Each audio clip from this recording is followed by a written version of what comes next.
Le monde compte de nombreux ordinateurs et petits réseaux.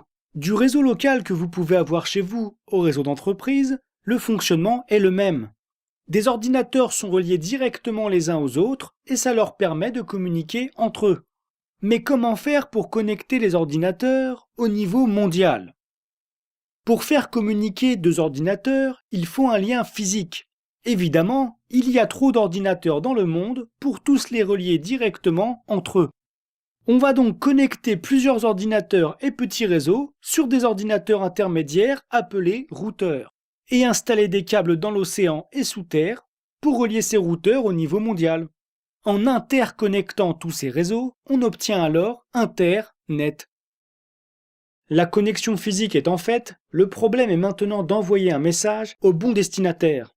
Pour cela, on a défini une série de protocoles appelés Internet Protocol, IP. Pour Internet, les ordinateurs sont identifiables par leur adresse IP. Une adresse IP, dans sa version 4, est une suite de 4 chiffres ayant chacun une valeur entre 0 et 255, soit une chaîne de 32 0 et 1 en binaire.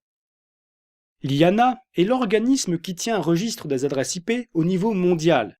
Elle va distribuer par bloc les adresses IP aux 5 registres Internet régionaux, qui vont eux-mêmes les redistribuer à des registres nationaux ou locaux, tels que les opérateurs Internet. Bien sûr, les blocs d'adresses IP ne sont pas choisis au hasard. Ils donnent plus d'importance aux chiffres à gauche. Ainsi, un réseau contenant 255 adresses IP aura les adresses IP dans le bloc suivant.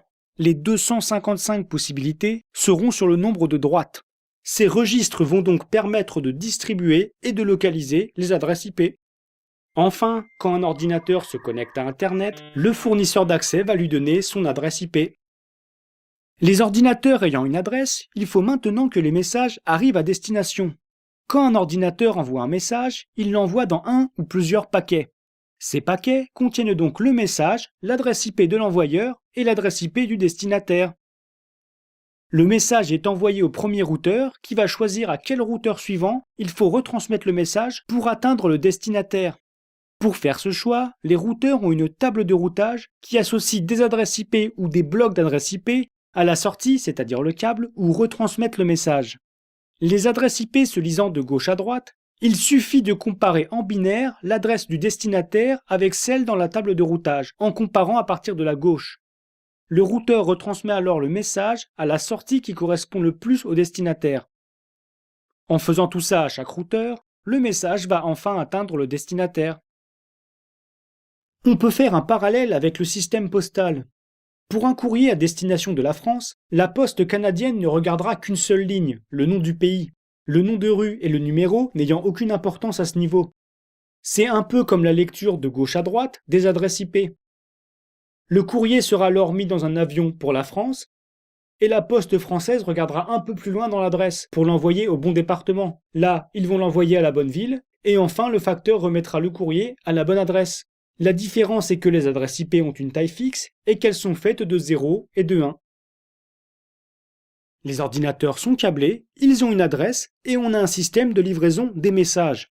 Maintenant, imaginons un cas classique. On veut aller sur un site internet. Prenons un exemple avec le lien http://exemple.com/truc. Il y a 3 choses dans ce lien.